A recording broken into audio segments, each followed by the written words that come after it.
자유한국당 홍준표 대표는 재난 앞에 여야 없다라고 이야기했는데 이 정치인의 말은 결이 좀 달랐습니다. 주제해 보시죠.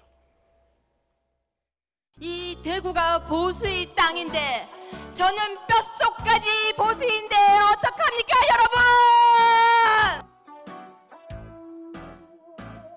저는 지난 겨울 이건 아니야 정말 이건 아니야 그걸 외치고 살았습니다. 답답해서 잠이 오지 않아서 가슴이 답답해서. 왜? 오늘은 신발 안 찍나? 오늘은 장화 안 신고 왔다. 모두 합심해서 힘을 합해서 이런 재난 극복을 우리 하도록 이런 모든 지원은 정부와 협의를 해서 재난에는 여야가 없습니다. 재난에는 여야가 없기 때문에 오늘 여당의 원내대표 실제로 보수 개멸의 프로젝트가 시작되고 있는 것이 아닌가라는 우려가 있습니다. 이번 포항 지진에 대한 문 정부에 대한 하늘이 준엄한 경고 그리고 천심이라고 하는 지적들이 나오고 있습니다. 하늘이 준엄한 경고, 천심이라고 하는 지적들이 나오고 있습니다. 문재인 대통령은 신속하게 새로운 헌재소장 후보를 국회에 추천하지 않는다면 헌법상 의무를 해태한 것이기 때문에 헌법과 법률 위배가 명백하므로 다시 이야기하지만 탄핵 사유가 될 수 있습니다. 재난에는 여야가 없습니다. 이건 아니야 정말 이건 아니야. 하늘이 준엄한 경고 그리고 천심이라고 하는 이건 아니야 정말 이건 아니야.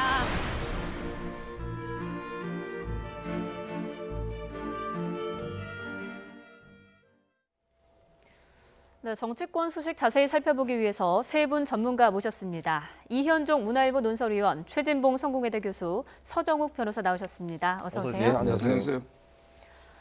네, 저희가 잠시 영상에서도 봤지만 포항 지진은 문재인 정부에 대한 경고다. 이런 발언 도대체 어떻게 봐야 될까요? 그래서 이게 참 이 역대 두 번째 그 재난이지 않습니까? 지진인데 사실 지금 아직까지도 집에 못 돌아가시고 굉장히 고생을 하시는 지금 포항 시민들이 많이 계시고 특히 네. 또 수험생들 같은 경우는 뭐 지금 다음 주 시험을 대비해서 좀 재난 상황에서 굉장히 걱정인데 사실 이때 정치가 할 수 있는 거라는 것은 결국 이제 공감이죠. 결국 이제 국민들이 얼마만큼 힘들어하고 고통당하는지를 정치인들이 가서 함께 느껴주고 느끼는 것인데 문제는 이런 공감 능력이 정치인의 가장 큰 중요한 덕목인데 사실 새누리당, 자유한국당의 지도부를 할 수 있는 최고위원 유해 의원이 이런 지진은 문재인 정부에 대한 뭐 경고다. 라든지 이런 식으로 또 이 지진 자체를 또 정치에 끌어들이는 이런 행태 자체는 굉장히 저는 부적절한 발언이라 봅니다. 이게 소신입니까? 전략입니까? 실수입니까? 저는 뭐 모르겠어요. 그분이 어떤 생각을 하고 했는지 모르겠는데 지금 이현종 의원님 말씀하신 것처럼 저는 기본적으로요.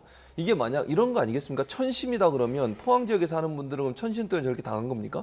그건 아니지 않습니까?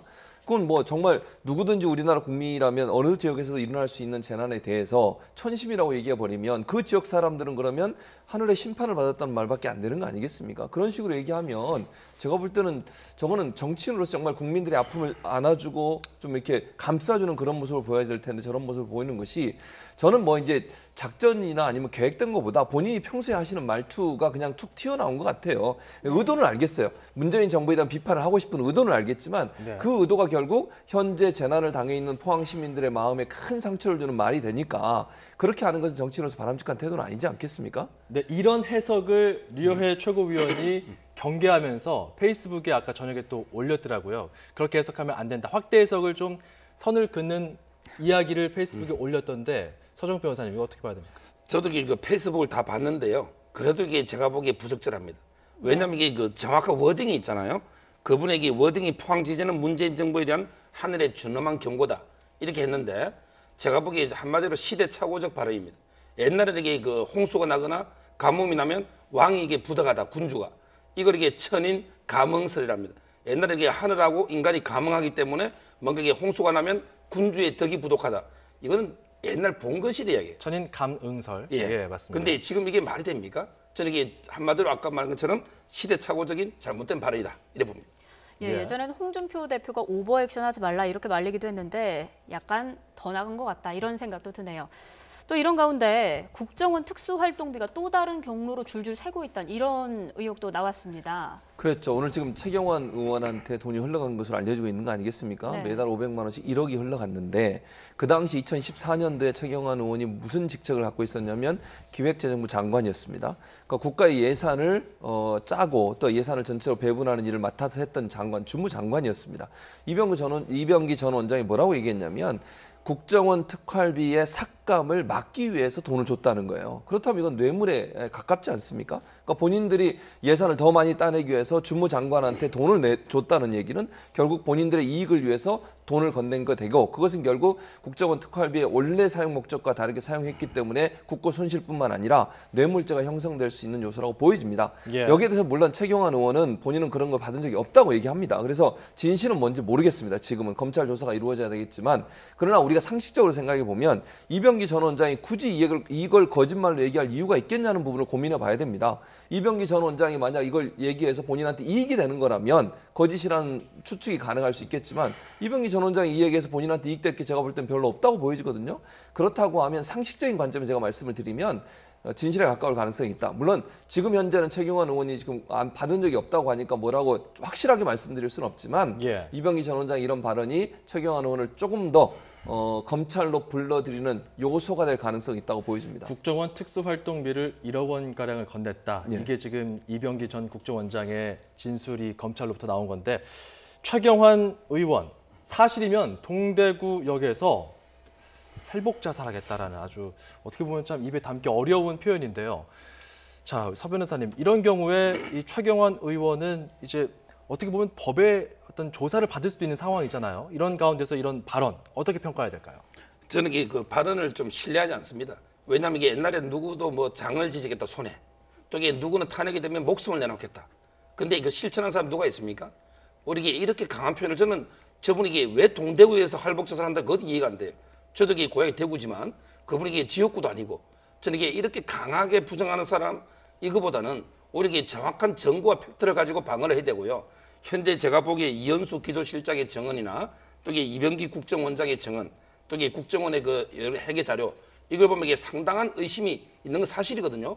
그럼 이게 성실하게 조사 임해서 뭔가 이게 반대 증거를 통해서 자기 이게 무고함을 증명하면 되지. 뭐 이게 할복 자살 이런 표현은 적합하지 않다 이래 보입니다. 예. 네, 의혹이 불거지니까 정의당에서는 검찰은 할복 자살하겠다는 최경환 의원의 신병을 빨리 확보해라 이런 이야기까지 나왔습니다. 그래서 일단 뭐 현재로서 이제 최경환 의원이 본인의 이제 그 결백을 좀 강조하기 위해서 하신 말씀 같아요.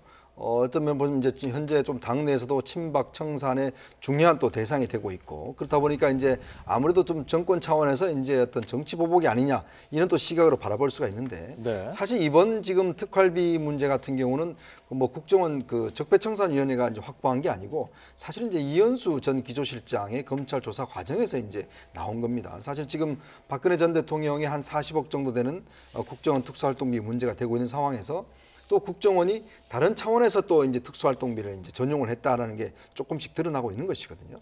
이제 그런 문제를 보면 결국 이제 국정원이 한 4천억 정도 이상의 이제 그 특수활동비를 매년 이제 하는데 당시에 이제 기획재정부 장관이 이제 그 최경환 의원에 좀 뭔가 부탁을 하기 위해서 2014년 10월달에 일단 건넨 것으로 일단 드러나고 있는데 아무래도 이거는 자체는 보면 일단 여러 가지 이제 진술은 많은 것 같아요. 일단 진술은 많고, 근데 최경환 의원 본인은 일단 많이라고 하지만 사실 이게 뇌물관계 사건에서는 일단 공여자의 진술 자체가 굉장히 중요합니다. 예. 어차피 또 만약에 이제 그 받았다고 하는 의심받는 사람 같은 경우는 안 받았다는 확실한 증거를 좀 제시를 해야 되는데 그럴 경우는 이제 아무래도 좀 현재로 봐서는 일단 국정원 직원들의 진술 자체가 좀 신빙성이 있어 보이지 않나 싶습니다. 참 이런 가운데 홍준표 대표의 속내가 좀 복잡해 보이거든요. 적폐 정당 뒤집어 씌우기라면서 비판하면서도 최경환 의원 자체에는 또 선을 그는 듯한 그런 행보 그리고 그런 언행을 보여주고 있는데 어떻게 해석해야 될까요? 왜냐하면 사실은 이제 친박 청산이라고 하는 것이 홍준표 대표가 계속 주장했던 내용 아니겠습니까? 그런데 의원총회를 통해서 두 사람을 이렇게 출당시키는 상당히 어려움이 많습니다. 만약 의원총회를 연다고 가정을 해보면 친박과 비박 간의 충돌이 또 일어날 가능성도 있지 않겠습니까? 그럼 결국 자연스럽게 놔둬도 결국은 친박은 청산될 거라고 얘기한 게 오늘 발언이에요. 뭐라고 했냐면 친박은 자동 사망 절차로 가고 있다. 이렇게 발언했거든요. 예. 그 말은 결국 지금 검찰에서 최경환 의원 또 최경환 의원뿐만 아니라 이우현 의원이나 여러 의원들에 대한 조사가 이루어지고 있는 상황입니다. 예. 원희철 의원 같은 경우도 물론 나중에 침박이 됐습니다만 지금 이제 압수수색을 당한 상태 아니겠습니까? 그렇다고 하면 검찰의 조사 때문에 자연스럽게 침박은 청산될 걸로 보는 거예요. 지금 그러니까 홍준표 대표 입장에서는 가만히 있어도 되는 상황이 된 거죠. 근데 그렇다 하더라도 예. 의석에 한 명이 빠지게 되면은 나중에 불의의 어떤 상황이 발생해서 예. 그럼 자유한국당 입장에서도 그게 좀 타격을 입을 것이다라는 분석도 있어요. 그렇죠. 그러나 홍준표 대표 입장에서는 지금 당장 의석이 줄고 이런 문제보다는 친박 청산이 새로운 어떤 보수의 새로운 모습을 보여줄 수 있는 기회라고 보는 거죠. 예. 예를 들면 지금 상황에서 예를 들면 최경환 그다음에 서청원 두 의원이 나가면 어차피 자료는 줄어드는 거예요. 그분들이 나가서 무소속을 하든 아니면 혼자 있다 하더라도 또는 새로운 어떤 정당을 만들면 어차피 자유한국당 의석은 줄어드는 거 아니겠습니까? 그런 차원에서 본다고 하면 큰 그림을 그리기 위해서는 지금 당장에 몇 명이 나가는 것이 더 본인한테 유리하다고 볼 수 있는 거죠. 그러니까 보수의 재건, 그다음에 보수의 달라진 어떤 개혁적인 이미지 이걸 보여주기 위해서는 친박 청산이 불가피한 요소인 것이고 살을 내주고 그렇죠. 뼈를 취하는 전략이다. 그렇죠. 그러니까 더 큰 걸 얻어내고 또 보수 대통합이랄까요? 이런 큰 예. 그림을 그리기 위해서는 친박 청산이 필요하다고 보여주고 또 바른정당에 더 많은 사람을 끌어올 수 있는 기회도 되지 않겠습니까?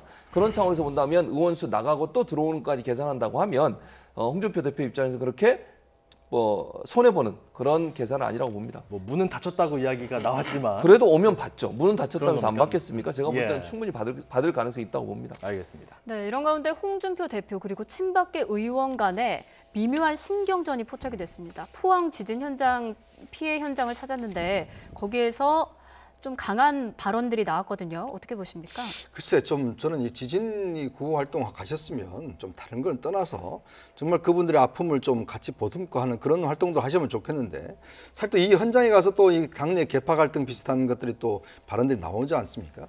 일단 홍준표 대표가 이게 지금 보면 사실은 이제 당내 의원들 물론 이제 친박계고 뭐 이렇게 계파가 있지만 당내 그렇던 계파 활동을 하는 의원들을 이렇게 좀 놉니다. 뭐 예전에는 또 뭐 바퀴벌레다 이런 식으로 이야기를 했는데 예. 과연 당 대표로서 좀 적합한 발언인지 좀 그런 것도 좀 이 의심이 들고 그렇기 때문에 아무래도 좀 대표의 좀 격에 맞는 어떤 이야기를 하셔야 되는 게 아닌가라는 좀 생각이 듭니다. 그래서 그런지 그 홍준표 대표가 자리를 뜨고 나서 그 자리에 같이 있던 최고위원 김태흠 의원이 같이 가시는 거 아니냐 어떤 일정을 물어보니까 좀 민감하게 반응했다고 하죠. 사 변호사님. 그렇죠. 저도 이게 보니까요. 정말 이게 안타까운 게 지금 이게 보수가 대분열 상태 아닙니까? 근데 이 고질적인 계파 정치 청산을 못하고 있는 거, 이 분열도 이게 안타깝고요. 그다음에 두 번째 말의 품격이에요. 저는 이게 김태흠 이분들이 뭐 반성을 홍준표가 해야지 내가 이게 따라가는 게 꼬봉이냐? 이게 꼬봉이라는 게 과연 정치인이 적합한 표현인지 방송에도 잘 적합하진 그렇죠. 않은데. 예. 또는 이게 예. 그 앞에 물론 홍준표 가는 말이 고와야 오는 말이 고우니까 예. 물론 이 홍준표 대표도 뭐 개노릇 이런 식으로 뭐 이게 계파 정치하는 활동하는 놈 이렇게 표현들이 참 저는 너무 이게 그 품격에 안 맞는 저는 이게 옛날에 말 한마디로 천냥빚을 갚는다는 말이 있잖아요. 예. 근데 지금 정치는 말 한마디로 100만 표가 왔다 갔다 할 수도 있어요. 정말 이게 좀 품격 있는 언어가 필요하다 봅니다. 알겠습니다. 네, 그런데 이 장면을 놓고 정치권에서는 친박계 의원들이 홍 대표 앞에서는 뭔가 불만을 드러내지 못하는데 뒤에서 속만 끓이고 있는 게 아니냐 이런 분석도 나오거든요. 지금 상황에서는 그럴 가능성이 있죠. 왜냐하면 친박계 입장에서는 지금 코너에 몰린 상황 아니겠습니까? 당에서도 사실은 입지가 많이 줄어들고 있고 친박 의원들이라고 불렸던 분들의 색깔이 점점 옅어지고 있어요. 그러니까 골수 친박이라면 몇 분 빼고는 사실 친박으로 분류됐던 분들도 지금은 본인의 살 길을 찾아서 일정 부분 색깔을 빼고 있는 상황이기 때문에 대놓고 박근혜 전 대통령을 지지하거나 아니면 박근혜 전 대통령에 대한 지지 발언을 하기가 상당히 어려운 상황이죠. 또 전체적인 여론, 국민의 여론을 봐도 친박에 대한 부정적인 여론이 많기 때문에 예. 지금 상황에서 친박의 모습을 적극적으로 드러내거나 아니면 강조하는 것이 본인들한테 별로 도움이 안 된다는 생각에서 아마 뒤에서는 얘기를 하더라도 앞에서는 나서서 그런 얘기를 하기는 상당히 어려운 상황이다 이렇게 보여집니다. 적변하는 야권, 특히 보수 진영의 그런 정계 개편 움직임 속에서 과연 자유한국당의 분위기 어떻게 흘러갈지 지켜봐야 될 것 같고요. 자, 그리고 말에 있어서는 이분도 좀 주목을 받습니다. 더불어민주당 추미애 대표가 현재 방미 중인데 FTA 발언이 도마 위에 올랐습니다. 녹취부터 들어보겠습니다. 트럼프 대통령께서 문재인 대통령 때 또 도와줄 일이 없느냐 이렇게 말씀을 먼저 꺼내셔서 그건 이제 지난 정상회담 얘기인데요. 북한의 핵 미사일 위협 때문에 이 평창 올림픽이 잘 붐업이 되지 않고 있다. 이렇게 우려를 말씀을 했더니 그러냐라고 하면서 트럼프 대통령도 그 올림픽에 대한 홍보에 좀 신경을 쓰겠다 이런 말씀을 했다라고 제가 들었습니다.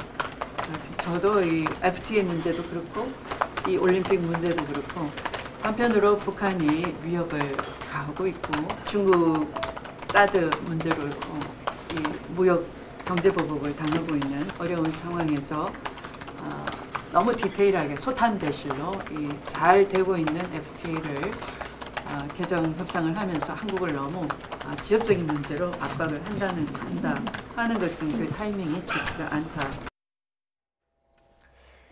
FTA 관련 추미애 대표의 이야기를 들어봤는데 보다 정확한 그 표현, 논란이 된 부분이 이것입니다. 미국이 우리에게 너무 무리한 요구를 하게 되면은 우리도 FTA를 폐기할 수밖에 없다라고 이렇게 이야기가 전해졌다는 건데요. 네. 여기에 대해서는 논란이 있었죠. 그렇죠. 사실 이제 여당 대표의 외교 활동 같은 경우는 상당히 중요합니다. 특히 여당 대표가 미국 같은 경우는 사실 의회 권력이 크지 않습니까? 그만큼 충분히 중요한 의미가 있는데 사실 이제 어떤 면에서 보면 정부와의 어떤 원보이스, 즉 하나의 목소리를 내야 되는 것도 중요하죠. 그만큼 그래서 좀 조율된 목소리가 필요한데 이번에 추미애 대표가 미국 방문길에 여러 가지 우리 한국 정부의 입장이나 또 국민들이 이런 이야기를 전해주는 건 좋은데 사실 정부와의 관계의 어떤 이야기 이런 이야기가 좀 어긋나는 것들이 좀 많은 것 같아요. 특히 이제 FTA 문제 같은 경우는 지난번 트럼프 대통령 왔을 때 문재인 대통령이 굉장히 조심스럽게 접근을 했습니다. 사실 미국 같은 경우는 지금 폐기를 하겠다는 입장까지 나오고 있지 않습니까? 그래서 우리가 미국산 무기를 사주고 여러 가지 어떤 조건을 걸면서 FTA 협상을 어떻게 하게끔 우리가 좀 유리한 방향으로 이끌어가기 위한 어느 정도의 이제 좀 합의는 해놓은 상황이거든요. 이제 그런 상황에서 지금 추미애 대표 가서 폐기도 할 수 있다 이렇게 돼버리면 사실 미국 쪽 입장에 봤을 때는 우리 정부의 목소리와는 좀 다른 목소리를 내고 있는 거 아니겠습니까? 물론 협상의 어떤 좀 여러 가지 카드를 한다는 의미에서는 의미가 있을 수는 있지만 여당 대표가 하는 말 자체가 상당히 중요하기 때문에 그만큼 좀 조율된 이야기를 해야 될 것 같고 특히 또 다른 어떤 또 문재인 대통령과 트럼프 대통령의 개인적 이야기까지도 이렇게 공개를 해버리면 미국 입장에서는 아니 한국 대통령은 우리하고 개인적으로 한 이야기를 왜 여당 대표 이야기하고 여당 대표는 저걸 또 기자들한테 다 이야기하느냐 이런 식의 또 오해를 살 수 있지 않나 싶습니다. 알겠습니다. 예, 그렇게 비공개 발언까지 다 공개를 해버려서 논란을 빚고 있는 건데 이 한미 FTA 폐기 가능성 발언을 두고 비판의 목소리가 쏟아지고 있습니다. 들어보시죠. 추미애 대표는 미국에서 국익을 해치는 발언을 내놓으며 집권 여당 대표 자격을 의심받고 있습니다. 한미 FTA 폐기도 불사하겠다는 집권 여당 대표의 너무 저렴한 입. 그런데 집권 여당 대표의 돌출 발언으로 한미 정상회담 결과가 손바닥 뒤집듯이 뒤집혀 버렸습니다. 한미 정상회담에서 나온 얘기들을 마구 흘리며 한미 동맹이야 어찌 되었든 자기 정치를 하겠다는 행위에 심각한 우려를 표합니다. 네, 그러니까 자유한국당에서는 대표로서 발언이 부적절했다 이런 거잖아요. 그렇죠. 이게 장제원 의원의 비판처럼 완전히 막말이다 이런 식으로 이게 비판하기 좀 어렵겠지만 저는 이게 좀 약간 발언이 아주 적절한 발언이라고 생각 안 해요. 왜냐하면 이게 외교라는 것 가장 중요한 게 상호주의, 기본 이게 테이크고 항상 이게 배수진을 치고 근본일척의 승부 이런 게 아니거든요. 조금씩 기본 테이크 양보하는 건데 먼저 이게 굳이 폐기까지 거론하는 게 과연 이게 지금 단계에서 맞는가 이런 이게 의문이 상당히 들고 있습니다. 추 대표 측에서는 이제 해명을 했어요. 그렇죠. 아무래도 이제 트럼프가 이런 얘기를 먼저 했지 않습니까? 트럼프가 FTA 잘못됐다 폐기하자 이런 얘기까지 했으니까 이제 협상의 당사국인 우리 입장에서는 배수의 진을 친다. 아까 서정욱 변호사가 그 얘기를 했는데 배수의 진을 친다고 하는 것은 협상에서 우리가 좀 더 좋은 걸 끌어내기 위해서는 어쨌든 우리도 마지막 카드는 이거다라고 하는 어떤 벼랑 끝 전술이랄까 이런 부분들이 일정 부분 필요하다고 본 것 같아요. 물론 이제 제가 볼 때는 추미애 대표가 FTA를 폐기하자 이런 의도로 얘기한 것 같지는 않고요. 미국과의 협상에서 우리가 더 많은 것을 얻어내기 위해서는 우리도 마지막 배수의 진을 치고서 해야 된다. 너무 무리한 요구를 하는데 우리가 그걸 다 받아줄 수는 없잖아요. 정부 입장이 그렇다. 그렇죠. 그러니까 정부 입장이 그렇다고 얘기를 한 거고 정부도 일단 너무 무리한 요구를 하면 우리가 당연히 거부해야 되는 겁니다. 우리가 전부 내주고 미국이 원하는 대로 모든 협상을 하는 건 아니잖아요. 협상은 당사국이 있는 거니까 당사자가 상호 이익이 될 수 있는 관계로 가는 것이 맞다고 보는 것이고 예. 그런 차원에서 온다면 트럼프의 그런 발언에 대응해서 우리도 만약의 경우에 그런 일이 생긴다면 더 이상 양보할 수 없는 상황이 되면 결렬이 일어날 수 있는 거 아니냐 하는 그런 차원에서 얘기한 게 아닌가 하는 생각이 듭니다. 네, 이런 가운데 소수 야당 바른정당과 국민의당에서는 통합 논의가 한창입니다. 안철수 대표가 이른바 빅텐트론을 다시 꺼냈는데요. 들어보시죠. 이제 시작입니다. 우리에게 주어진 마지막 기회일지도 모릅니다. 바른정당이 오늘 대한민국의 보수 정치의 새로운 구심을 세우는 새 역사를 시작합니다.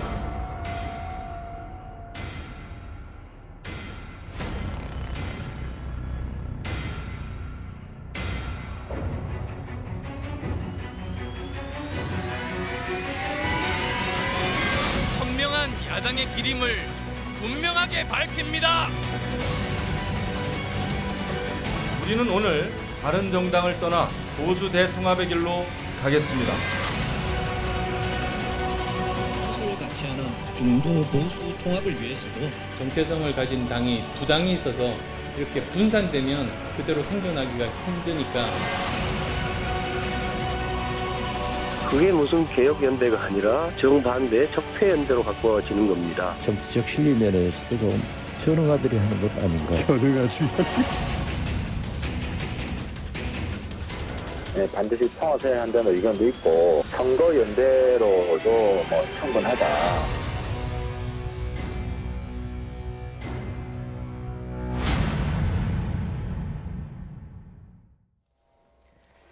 네, 어제 합리적 진보 그리고 개혁적 보수가 중심이 되는 빅텐트를 쳐야 한다 이렇게 강조했는데 어떻게 보셨습니까, 의원님? 일단 지금 안철수 대표 입장에서는 이제 지난번에도 한번 또 공론화했다가 다시 걷어들였다가 이제 또 두 번째 하는 거 아니겠습니까?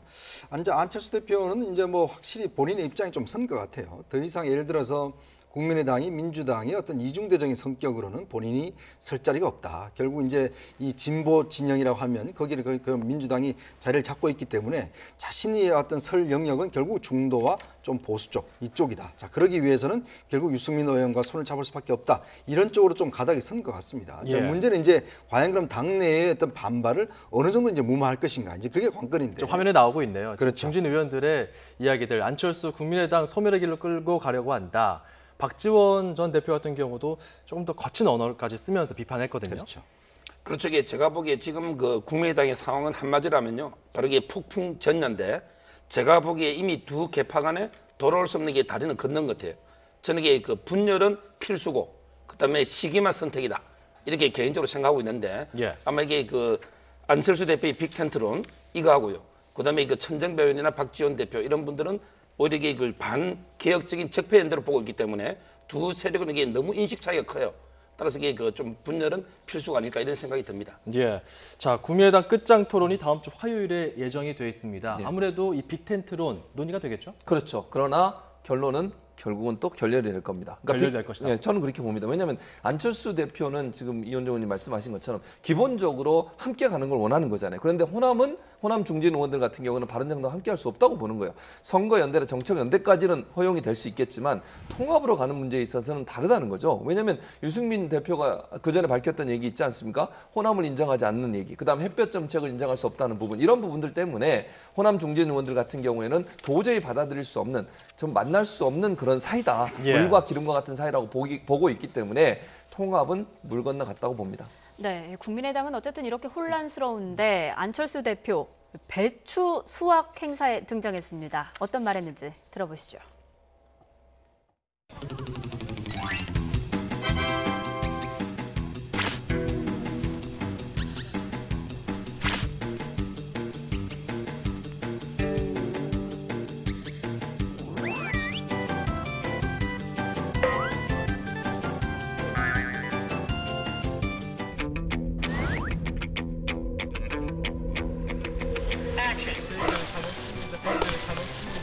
저희들 식구여서.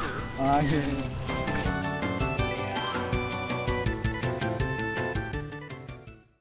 네, 보통 이런 행사에 가면 아, 네, 저도 김장 열심히 담아 먹습니다. 이런 말을 하기 마련인데 사 먹는다고 했어요. 그렇죠. 이게 저도 좀 약간 그 분위기하고는 안 맞는데 저는 이게 정치 노선만 보면요.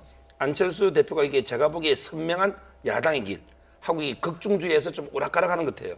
왜냐하면 이게 극중주의라는 그 중 이게 좀 약간 이게 그 중용처럼 이게 돼야 되는데 너무 이게 그 보수하고 진보 사이에서 좀 이게 오락가락 행보를 보이는 거. 최근에 공화의 기치를 내걸었잖아요. 그렇죠. 그래서 저는 이게 오히려 제가 보기에는 좀 뭔가 이게 원칙 있고 일관성 있는 이런 이게 선명한 야당의 길이 좀 필요한 게 아닌가 정치 노선이 이런 생각이 듭니다. 자, 이 국민의당 그리고 바른정당 통합 얘기는 계속 나오고 있는 상황인데 이 상태에서 지금 안철수 대표 당내 반대에도 불구하고 좀 통합을 추진할까요?